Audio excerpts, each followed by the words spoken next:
Assalamualaikum warahmatullahi wabarakatuh. Masih seputar Pusaka Nusantara, teman-teman. Budaya adiluhung, tombak dan keris. Kali ini saya diminta oleh Kak Huda Macintosh menjelaskan tentang khodam, keberadaan dan peranannya pada tombak dan keris. Memang hampir setiap hari saya kedatangan tamu dengan kepentingan bertanya soal pusaka, tombak, dan keris. Biasanya mereka menyodorkan beberapa bilah tombak dan keris di hadapan saya untuk kemudian saya menilainya. Apakah tombak-tombak itu, keris-keris itu tergolong baru, kuno, atau kuno tapi sudah direkonstruksi, diperbaiki bentuknya, pamornya karena mengalami korosi misalnya ya.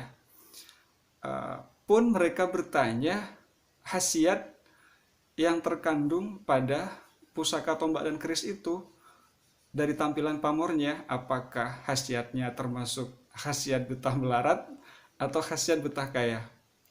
Dan pertanyaan yang paling genting menurut saya adalah pertanyaan mereka yang terakhir soal khodam. Apakah pada pusaka mereka itu ada khodamnya atau tidak? Dan varian pertanyaan itu antara lain mereka tanya berapa banyak khodam yang ada pada pusakanya. Nyampe 21, 41 kah? Karena menurut guru-guru mereka ada yang mengatakan nyampe 41 katanya.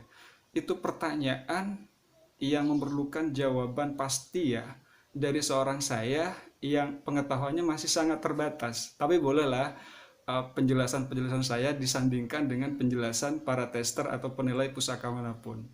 Terutama soal objektivitasnya. Kita nggak boleh menilai pusaka itu mengedepankan nilai-nilai subjektivitas sehingga menghilangkan nilai-nilai objektivitasnya.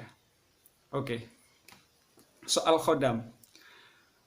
Saya selalu menjawab dengan jawaban kepada mereka kalau setiap pusaka itu pasti ada khodamnya. Dan Allah memberikan saya kelebihan ya, mata saya bisa melihat khodam.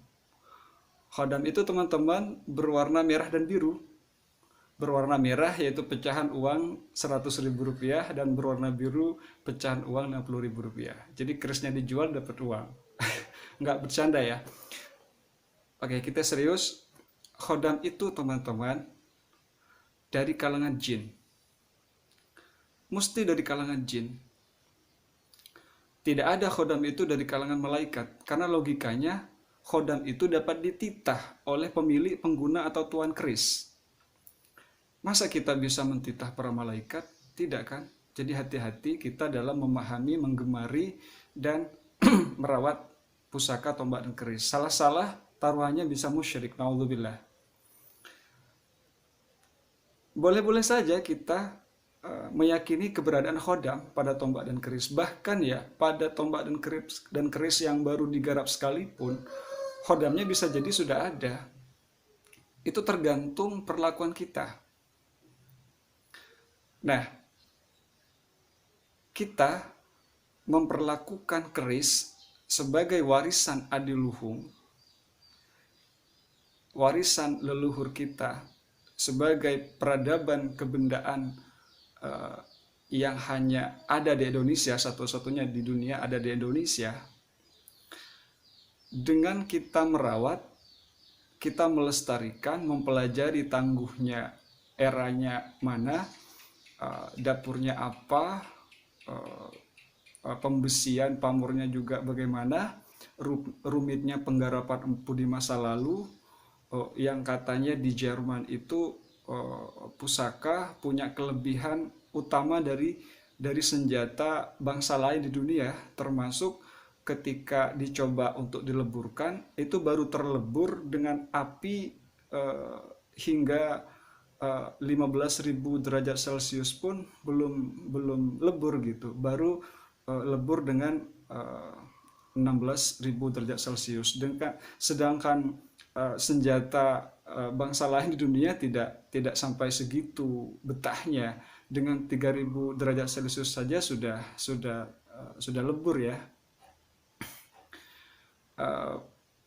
Jadi merawat, menggemari keris tidak hanya boleh ya, tapi bisa dibilang kewajiban kita.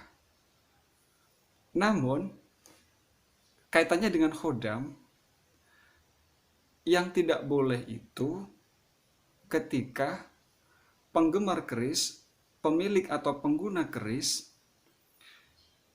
menghormati keris, meletakkannya di altar yang paling tinggi misalnya, merawatnya, menjamasnya, mencucinya, hanya karena mereka berkeyakinan dari khodam yang ada, dengan mereka merawat, dengan mereka menghormati keris, dengan mereka menggemari keris, mereka punya harapan khodamnya itu bisa bantu mereka yang dagang supaya khodamnya membantu menjaga para pelanggannya, yang di jabatan birokrasi yang masih menjadi staf dengan perbantuan khodam pada keris yang mereka miliki, pengen atau berharap menjadi kasubit, menjadi kabit, menjadi kaban, kepala badan atau kepala dinas, atau menjadi sekda, atau mereka yang ada di jabatan politis dengan khodam pada keris yang mereka punya, mereka berharap khodamnya bisa bantu menjaga konstituen mereka gitu. Mereka berharap khodamnya bisa membantu kepentingan politik mereka gitu. Nah, pengharapan-pengharapan seperti itu, keyakinan-keyakinan yang terangkai demikian dicampur dengan mekanisme perawatan yang demikian pula, menurut saya pribadi itu sudah cukup alasan untuk dihukumi salah dalam memahami, menggemari, dan merawat pusaka. Lalu apa sih manfaat pusaka, tombak, dan keris kalau kita tidak mengandalkan perbantuan khodam yang ada pada tombak dan keris? Ataukah pusaka, tombak, dan keris itu tidak bermanfaat? Nah, menurut saya pribadi, tanpa kita berharap perbantuan dari khodam yang ada pada tombak dan keris kita bisa mengambil banyak manfaat sebenarnya dari tombak dan keris. Antara lain, begitu banyak filosofi yang terkandung pada tombak dan keris kita. Apakah tombak dan keris itu yang berpamurkan junjung derajat, ganggang kanyut, ombak segoro, sodolanang, wongkon isen, windu segodo, segala macam, itu punya kandungan filosofi yang kompleks ya teman-teman. Nah, misalnya ya, tombak atau keris berpamurkan ganggang kanyut. Kita tahu manfaat dari tombak dan keris ganggang kanyut itu aliran energi, kita mudah bergaul dengan sesama, kita mudah menciptakan relasi yang banyak, dan itu berkaitan langsung dengan kerezekian kita. Rezeki kita akan tambah lancar. Energi itu ada, tapi jangan lupa adanya energi, datangnya energi itu dari kita mengikuti pesan-pesan moral yang ada pada pamor ganggang kanyut itu. Bagaimana pesannya? Iya, kita harus punya kecerdasan sosial, social well-being gitu. Kita jangan membeda-bedakan teman itu dari status sosial ekonomi politiknya. Jika kita melakukan pembedaan, ya tentulah kita nggak akan mudah diterima oleh teman-teman kita. Kita mau menciptakan relasi bisnis dengan teman yang ada atau dengan teman yang baru, belum tentu mereka yakin dengan ajakan kita. Gitu ya teman-teman. Jadi mari kita lestarikan budaya adiluhung, tombak dan keris ini dengan cara yang baik dan benar. Kita pelajari kandungan-kandungan filosofi yang ada pada tombak dan keris, kita rawat, kita hormati ciptaan para empuh yang sampai sekarang tidak bisa ditiru dengan keotentikan yang bisa dipertanggungjawabkan. Para empuh sekarang itu sepanjang pengetahuan saya tidak punya daya, tidak punya kemampuan menggarap pusaka yang pembesiannya hampir sama dengan yang kuno. Misalnya ya, dari beberapa literasi mengatakan kalau pusaka tombak dan keris yang kuno itu lipatannya sampai ratusan. Jadi ratusan bilah besi itu ditempa menjadi satu, sehingga menghasilkan yang berbeda dengan besi kebanyakan, termasuk dari besi senjata masa kini, termasuk dari pusaka tombak dan keris buatan yang sekarang. Saya banyak teman-teman pandai besi, saya banyak teman-teman para penggarap pusaka tombak dan keris.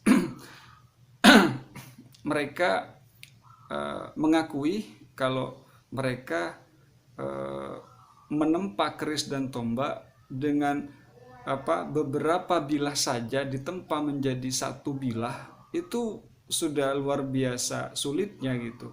Bagaimana empuh dulu kok bisa menempa keris dari ratusan bilah ditempa menjadi satu bilah keris yang bentuknya seperti kita tahu kan sekarang, mudah diagem, mudah dipegang, tidak berat, padahal dari ratusan bilah kan.